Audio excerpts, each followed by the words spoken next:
Ladies and gentlemen, welcome back to City Boys podcast. As always, my name is Jacob, and we are one man down this week. He's actually in Alaska, so shout out to Grayson for getting that family time and bringing up the rear. But last and definitely not least is Ethan. What's up, Ethan? What is up, everyone? I am still in the corner. I'm definitely missing Grayson. He has been showing off the Alaskan sunsets, and they are pristine. We're missing you, buddy. But yeah, say hi to your mom, your sister, your dad for us. Yeah, so today we are recapping the kind of interesting yet another draw that St. Louis had this weekend against Portland.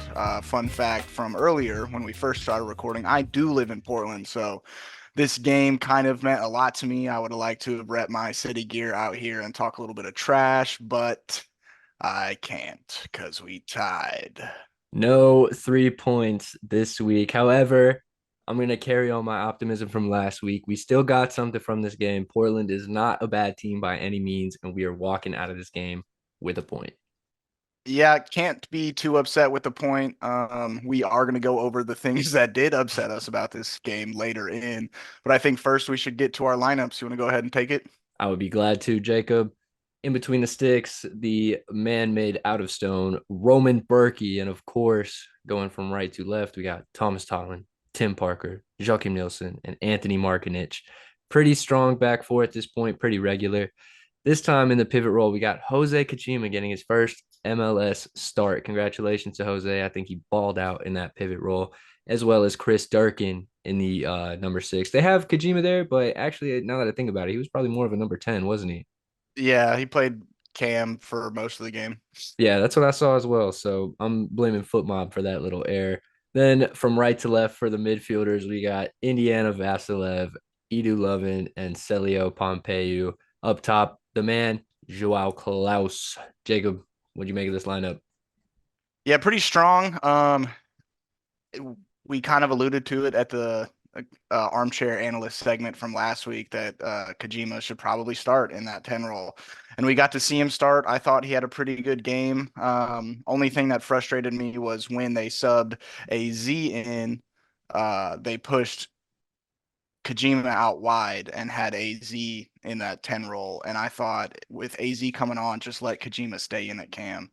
I agree. It not necessarily messes up Kojima's continuity, but I think that Kojima performed well enough to maintain that central role. And I also don't think that AZ would be bad out wide. I don't think that he has performed up to we know the level that AZ can perform this season. So why not give him a run in a slightly different position? I think that it could benefit him. And yeah, I think that Jose has pretty much cemented his spot in the starting 11 for a little bit. Yeah, at least until Alms, back and fully fit. We didn't really get to talk about it because when we had recorded last time, we didn't know the extent to Alms' injury, but thank God he's only out for a couple of weeks. Not a big tear. It looked bad, but just some rest and recovery. It did look really bad. I would honestly anticipate him being back before the League's Cup. So he will have plenty of time to get back in shape and move forward. Yeah. Yeah, but that's all I've really got as far as thoughts on the starting 11. Which subs did we have come in this weekend? So this week we had Josh Yarrow, Akil Watts, AZ Jackson, and Sam Adeniran. I thought Josh Yarrow put in a very strong performance. He is seamless into the starting 11. So in the case that one of our two center backs does get injured or suspended for yellow card accumulation, I feel really comfortable with him sliding in. Yeah, I think he's a fantastic one, like B option because, one, our two ones are Nielsen and Parker. Like, there's still, though, not a ton of drop off in performance and output when Yarrow comes in. Only real difference is he's like 6 inches shorter than both of them, but Yeah, that's Nelson it. is the towering towers of Tim Parker and Joachim Nielsen are hard to beat just in physical stature.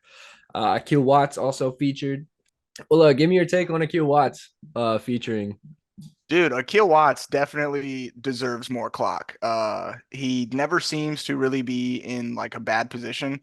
I know he doesn't offer us a ton going forward like Markinich and Totland both do, but as far as just like solid defending and for the most part being in the right place all the time, and a high work rate. Like, yeah, he only gets 30 minutes when he comes in, but he runs 90 minutes worth of work in 30 minutes. So No kidding. I I think he think deserves more clock. yeah, he's a really good example of our next man up mentality, I think. And you can tell when he goes in, he's making the most out of his opportunities and at the very least giving all that he can on the field. And then, like I said later, or at the same time as Akil Watts, AZ Jackson entered the game, followed up and concluded by Samuel Adeniran in the 80th minute. I thought Sam added a little bit of venom into the attack, although still just not quite the output that we've seen from him in the past. Yeah, with Sam coming in, I couldn't really understand what formation we were in, because Durkin was still in the pivot role, so he hadn't slotted back to like help out in that three center back, five in the back type of formation that we have run with two strikers.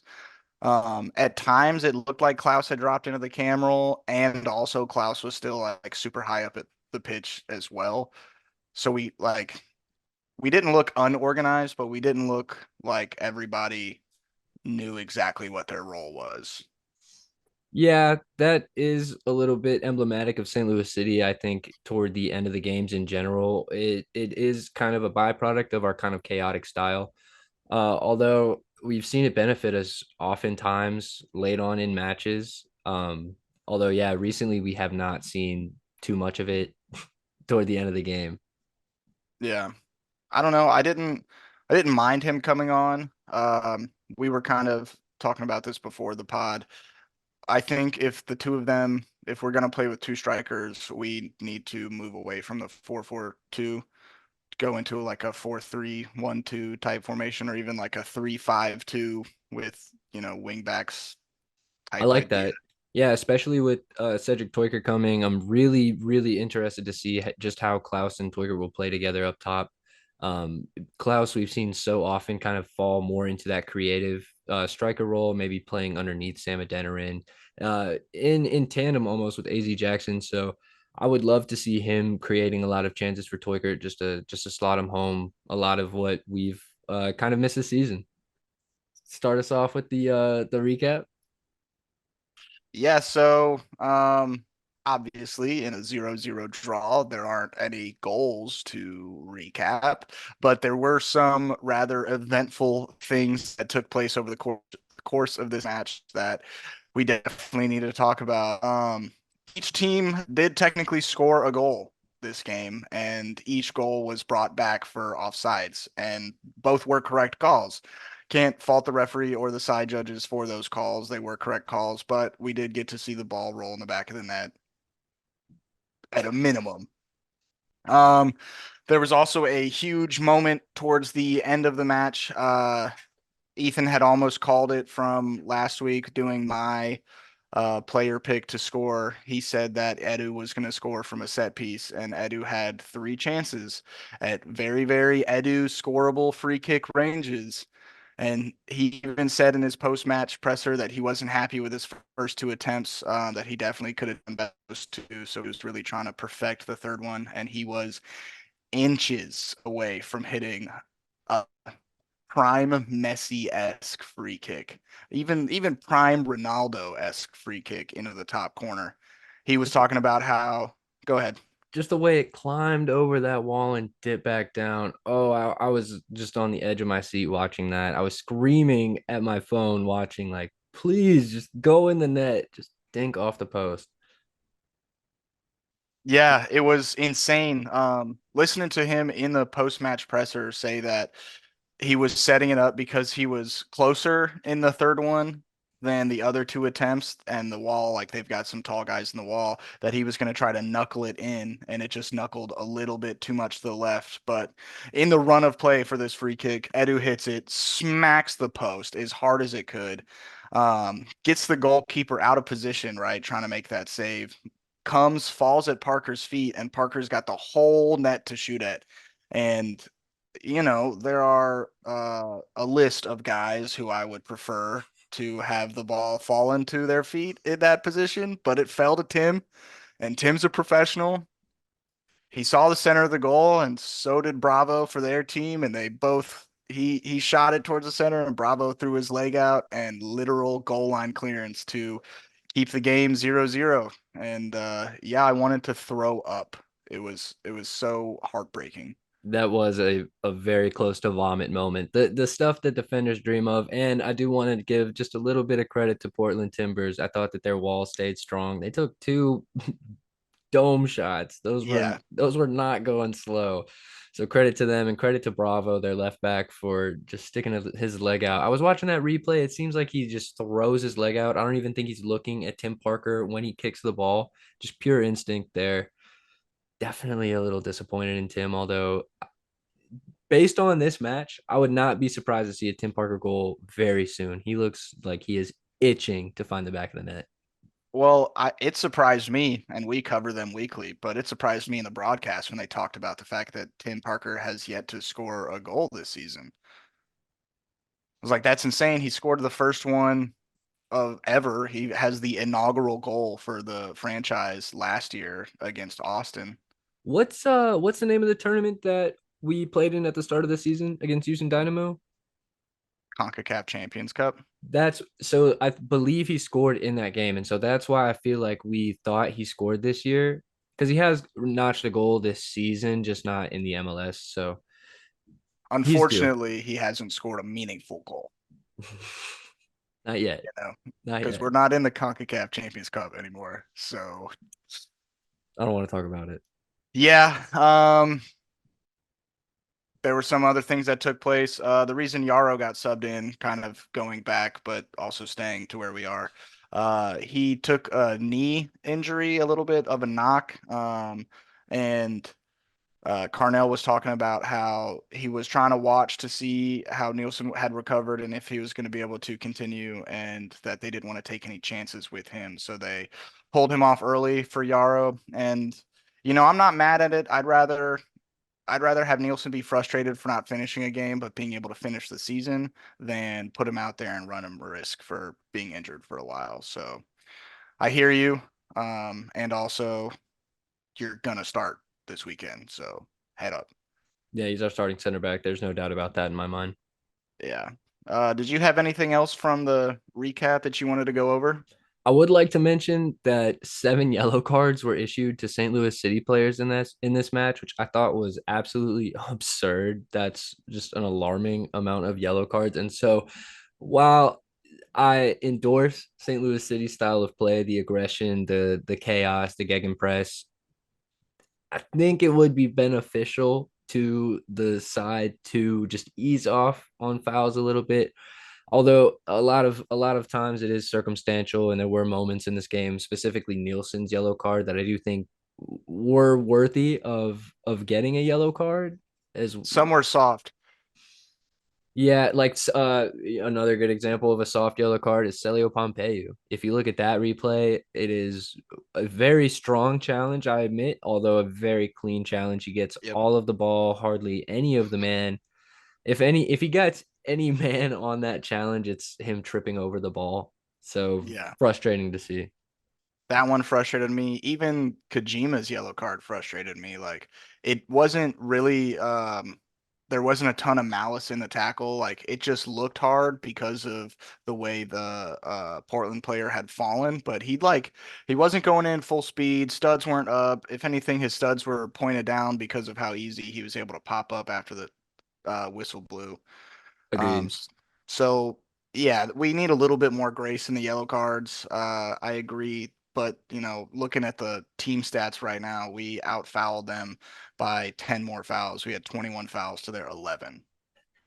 It was quite apparent as well. I thought another person who earned a yellow card this match, Chris Durkin, and that is his fifth of the year. He will be missing the FC Dallas match this weekend due to yellow card accumulation. I think it opens up some questions about what to do in this pivot role. And we did do a little armchair analyst this week.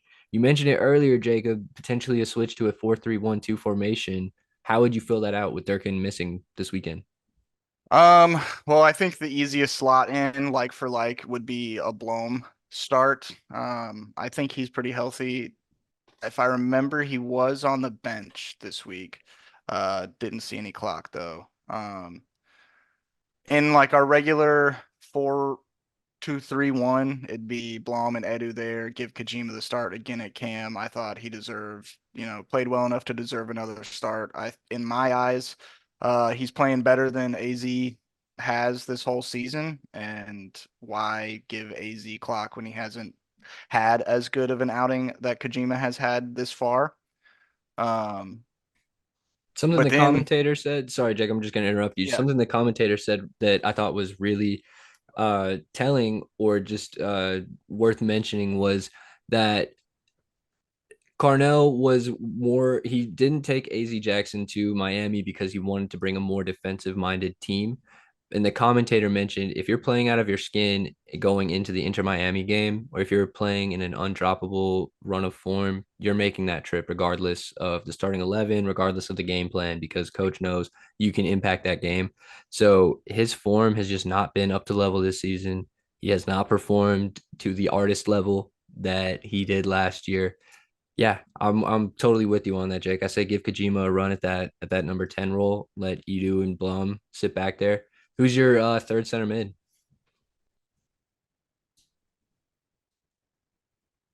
so we've got Edu, Blom, if Kojima's playing higher up. And this is in the 3-5-2 4-3-1-2. or 3-1-2. For me, I'm going Indy. I think Indiana Vasilev could do a Oh, job yeah, there. duh. Duh. What am I thinking? Yes, I fully agree with you. Either Indy, and then if we're gonna do the two up top, that's Kojima kind of underneath Klaus, playing technically as a striker, but dropping underneath. No, what am I saying? I can't do math, bro. In a 4-3-1-2, it'd be Blom, Lowen, Indy, the one being Kojima, and then Klaus and Adeniran up top in the two, or even Klaus and Celio up top in the two. Yeah, I think there's a good argument to be made there. Although I don't think Sam has been, maybe more clock. We see a little more of what he can do. So I wouldn't mind starting him. Although, yeah, it seems blasphemous to take Celio out of the starting 11 right now. And granted, the way he's playing, I don't really see any reason why. Yeah, I think he's not faster than Adeniran. Big Sam just when he opens those wheels up, man, there's not a lot of people in the league that can catch him. But I do think Celio's ability on the ball in 1v1 situations as a striker gives him a shout to play over Sam for those minutes. Honestly, this is a good problem for Carnell to have. He's got, guys that can give you a good shift that are battling for those positions. So like this is, what is the phrase I'm looking for? Rich people problems. Hey, yeah, champagne problems, good Yeah. problems to have. Yeah. Just around this recap out, I did want to point out some of the notable performances that I saw from this game. I thought Jose Kojima definitely deserves some flowers. I think for your first MLS start against a good Portland Timbers side, absolutely deserved of another one. Roman Berkey once again keeping us uh from a below average team to being a just flat out bad team. And Edu Lowen, he has been disgusting since his return. Thank goodness that he is healthy and he has brought so much sting back to our team. I think this is a good time for you to jump into your point. I would be so glad to, Jacob, because Edu Lowen is the man that I want to speak about today, and specifically just how good his set pieces have been. While Edu was injured, I've talked a lot about how quality I thought our services were. I thought that Tottenham was providing. I thought that Celio provided. I thought that Indiana Vasilev had really good service, and I still do. But Edu Lowen's return has really shown the quality that has been missing from the side. I thought that every corner we took last night, which was many, let me just double check the correct number. We looked so dangerous. There was one exception, and it was at the front post when Klaus had a little diving header. He looked just the acrobatic, kind of dramatic Klaus. So 5 out of 6 corners being really dangerous is extremely meaningful to St. Louis City, especially while we're lacking goals. We mentioned it earlier. Tim Parker seems like he's fiending for the back of the net. He is dying. Very frustrating that he didn't score from a corner kick. But I have faith. We have good corner routines. And specifically, since Edu got back, we have been very good. Not to mention, he had a filthy looking set piece that just nicked off the post. He put the man of the match goalkeeper. How do you say his name, Jacob? Do you know? Pentesi? I gotta read it real quick. Pantemis. Pantemis. Pantemis. The man of the I don't know how Pantemis earned a man of the match because when Edu stepped up to take this free kick, he looked like a statue. He is filthy over the ball. He hits gross long passes to spray our point of attack, and I love it. I love watching him. I'm so glad he's back. Edu, thank you. Yeah, not a lot to argue with you there. This was the first time we'd seen him play a full match since coming back. Was really nice. He kept us really dangerous the whole match. When you're able to be dangerous for 90 minutes as a team, yes, you do want more than just 1 point out of it, but yeah, this kind of what you touched on also feeds into my point as well. Let's hear it. My point this week is missed opportunities, which is all season long, but there were like two specifically for Tim Parker this week. He had a wide open header that from a corner that he put over the bar. You could see his frustration there. Vintage Tim Parker is putting that away 99 times out of 100. It just seems like, you know, the story of our season is missed opportunities. The other missed opportunity we've already touched on, but was the rebounded from the free kick that he put into Bravo's leg. Yeah. Klaus had two big chances that he missed. The rounding of the keeper where he just put it a little bit. He rounded too far and dribbled himself straight off the field. Yeah, I and to know be looking. fair, I thought Zuperich and McGraw, their center backs, both played well. Mascara, definitely not the strongest match from him, but uh, yeah, Pantemis didn't play too terribly. I thought they that specific chance that you're talking about, the Klaus where he tried to round the goalie. I thought they played that well, but yeah, Yeah, I watched it back a couple times. I'm thinking, and I also think Klaus probably thinks this too. He should have just taken it early. He should have taken the shot while the keeper's coming out at him. He's got the ability to slot it underneath the little like if the keeper's going to go down, right, there's that pocket of space between the elbow and the hip that a lot of elite strikers find when a goalie is, coming out at them. He's got the talent to do it. Yeah, rounding the keeper, if he does it better, he gets, an easy wide open tap into play, but he's not we low on can't, confidence though. right, but like at this point when we're not scoring a ton of goals, we can't be looking for the perfect opportunity to score every time. We just got to get shots on net. So there's a missed opportunity. We had missed opportunities in last weekend's match against Miami where we could have put the game to bed. So yeah, chapter one of our season, in the table of contents, missed opportunities, and chapter two, uh, outstanding defensive performances from our opponents. No kid. We talked about this early on in the season. Another man of the match performance from a goalkeeper, by the way. Dallas, Austin, Kansas City, and now Portland have all put up unbelievable goalkeeping performances, which, fair play to them. Not, dissing them, but man, sitting on the other side of another draw, it's just damn. And I think Berkey had a shout for a man of the match performance. He just plays out of his skin every single game. Like even giving up three against Miami last weekend, he still had an incredible match, making saves that even Messi was surprised at. We've memed about that a couple of times on the podcast. It's just while we are optimistic, are also equally frustrated with uh teams. We do want to play the best teams and we want to beat the best teams, but do the best teams have to have their best performances against us week in and week out? Can we catch a break? Can we play somebody who's just having an off week and we could slot, 8 goals past them? Please. This is like it makes my point last week look bad. I was talking about how Portland is such a winnable game despite their being good, and they were missing an important player in Diego Chara. So, however, we got Dallas coming up. I feel good. Yeah, so even though Grayson's not here with us right now in post-production, Grayson is editing the video, so we're gonna give him some time right here to put in his point. Take it away, Grayson. All right, ladies and gentlemen, it's your boy Grayson. Ethan, Jacob, thanks for the fine intro, much appreciated. So, my point for this week, I'm keeping short and sweet. I'm on vacation, so I got to get back to doing vacay stuff. But as you guys have noticed, in the past 5 games, St. Louis has not fallen beneath 14 shots.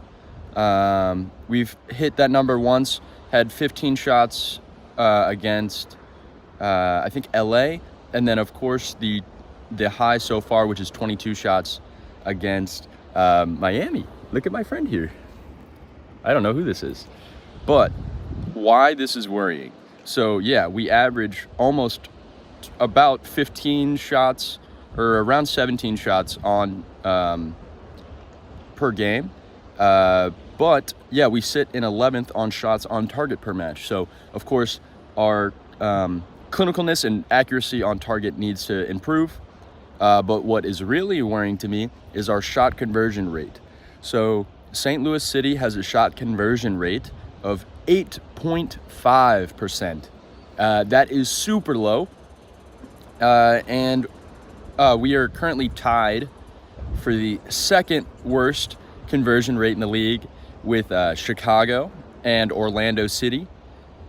Only better than New England Revolution, who has a shot conversion rate of 6.4. So yeah, definitely need to improve on finishing if we expect us to move up the table this year. Short and sweet. Thanks, guys.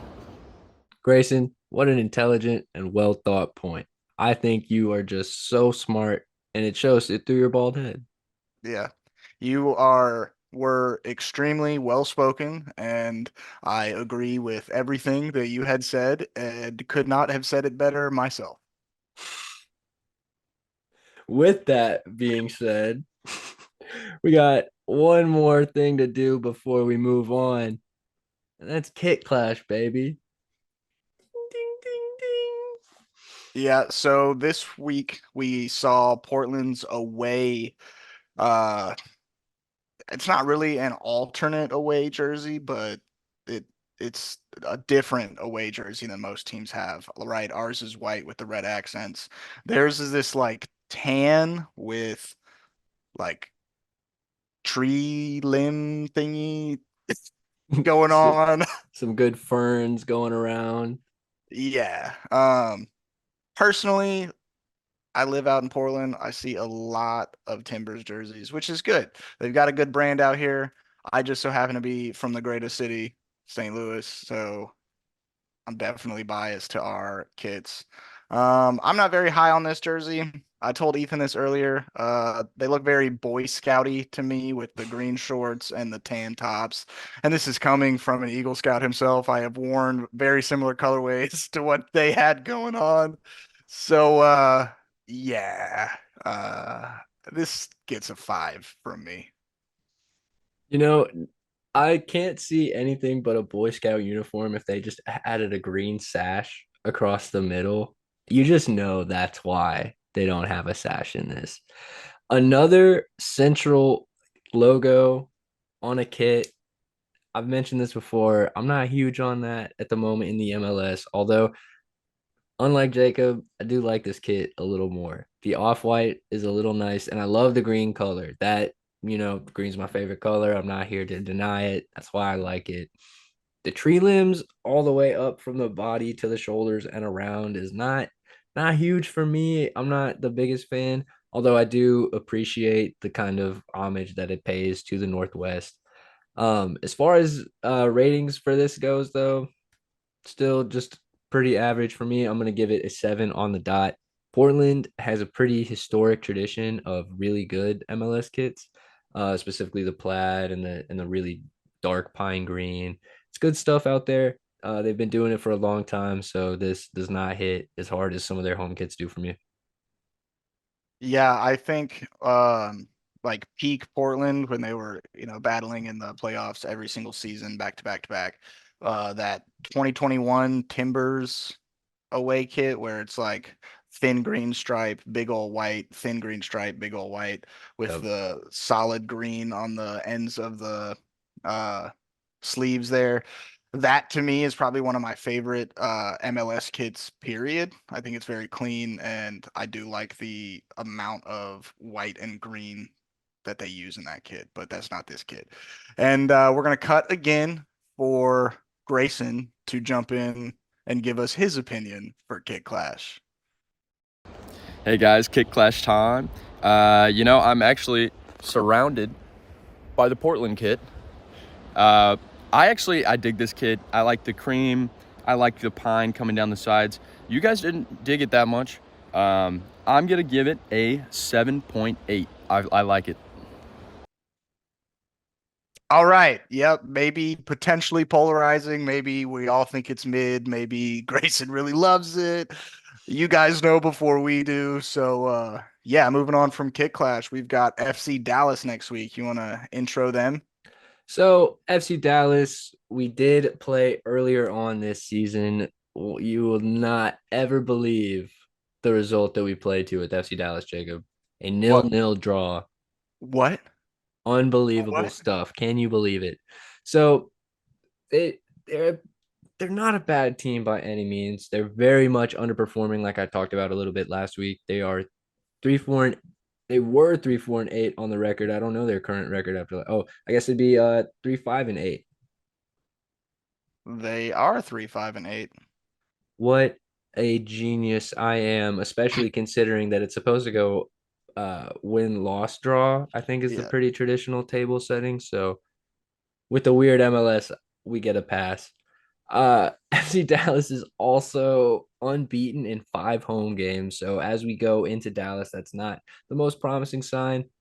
On the flip side of that coin, they have not kept a clean sheet in 7 matches. So as we come off a clean sheet, I'm expecting our strikers to be fiending to find the back of the net. Yeah, their last couple home matches being unbeaten, it's a win over, I think, looking at it, so they draw Houston, they beat Tampa Bay Rowdies in the Open Cup, draw Real Salt Lake, which is the best team in the conference right now. Go on the road and lose to LA Galaxy. I don't know. It's hard to tell based off the Google matches breakdown things if they were home or away, but they have dropped some points recently, like this loss to LA Galaxy 3-1, lost to LAFC 2 weekends ago, drawing Minnesota. This is a match that I actually went to last season. My fiance, shout out Peyton, surprised me with a trip down to Dallas last year. Dallas has a pretty like cool environment that they've got going on. It's like big Toyota country, basically. Big Toyota Um, country. yeah, they've got this big old Toyota truck off in the corner. We were in the lower bowl in the sun though. So just being beaten down by the sun.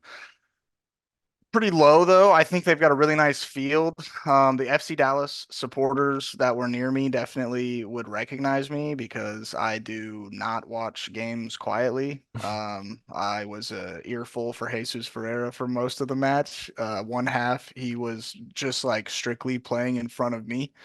But just a little insight to FC Dallas. It's a good environment. I have yet to come to St. Louis to see a game. I will be doing that at some point this season, but just based off of every video that I've got from you guys, they got nothing on City Park. Um, It's tough to be anywhere. I mean, I've never even left America, but this is a tough environment to be anywhere in the world, if you ask me. FC Dallas does have a decent looking squad. Paul Areola looked good against us earlier on this year. Marco Farfan on the other side. You mentioned Jesus Ferreira and getting an earful. I don't think he's with the national team. So, what is an international break? We're MLS fans. Illaramendi, the FIFA OG legend and former La Liga star, Pitar Musa, who used to tear it up over in Croatia. And of course, we can't forget the U.S. men's national team feature, Omar Gonzalez. I don't think he quite hit legend status, but he is an OG. He's an OG. They've also got Sebastian Lechet, who also isn't legend status, but put in a couple shifts for the U.S. men's national team. So they've got a lot of quality in this team. It looks like, I haven't been keeping up on their news cycles, but it looks like they're kind of dealing with a similar sort of run of games this first half of the season where they're not quite living up to their potential. I think it's going to be a good game. They're unbeaten in their last 5 home matches, so I'm going to say they're due to drop some points at home. That Dallas Fortress is about to come down a little bit, and St. Louis is going to come knocking with the big old bang. Yeah, I picked Edu to score last week, and he didn't. He got close a couple of times. I'm gonna follow it up. I think Edu's gonna get on the score sheet, bag a goal, celebrate really, really hard in front of all those Dallas fans, and we get out of there with 2-1 victory. Okay, no clean sheet this week. Nah, just if giving up clean sheets equals we win, but keeping a clean sheet equals we draw, I'll take the win. Fair enough, especially at this point in the season where we are just itching for a victory. It could not Yeah, come soon enough. Yeah, the league leaders in ties. I can't believe we forgot our formal wear tonight, Jacob. yeah. For me, I'm definitely feeling a St. Louis City win. I'm never going on here and predicting a loss anyways, but we've looked so good.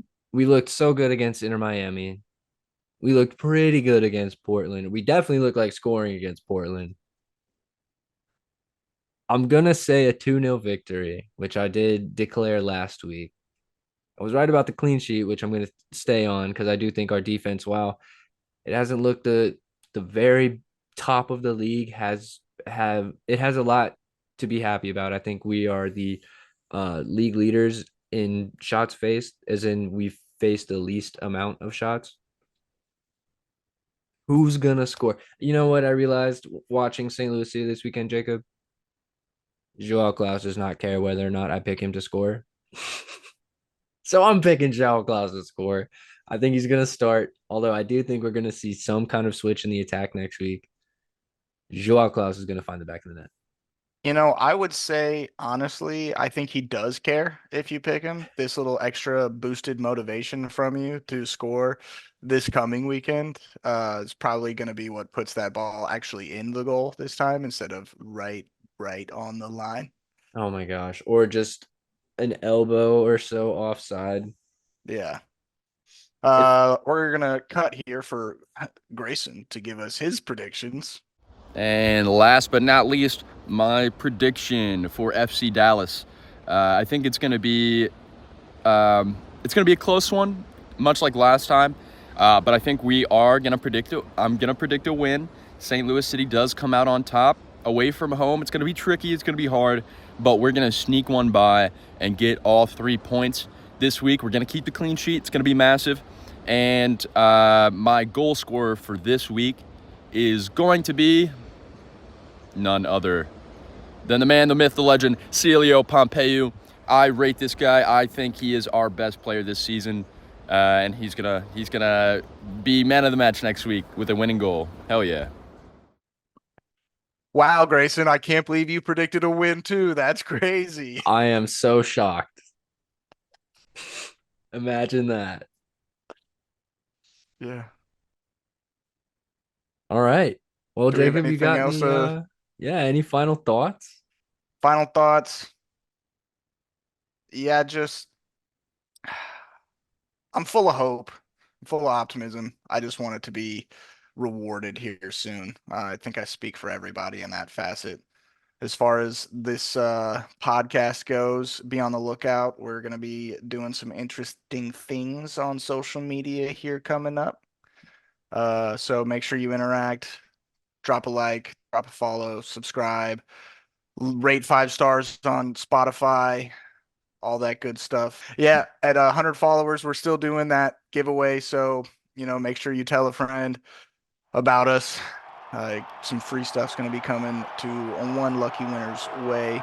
Yeah, last but not least, tell your mother you love her. Yeah, that'll do it for me. I'm just like you, Jacob. I'm full of belief and optimism in the side. I think it's gonna break for us.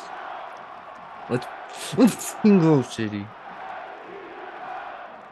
All right, that's going to be it from City Boys this week. Catch you guys next week with another 3 points. STL. STL.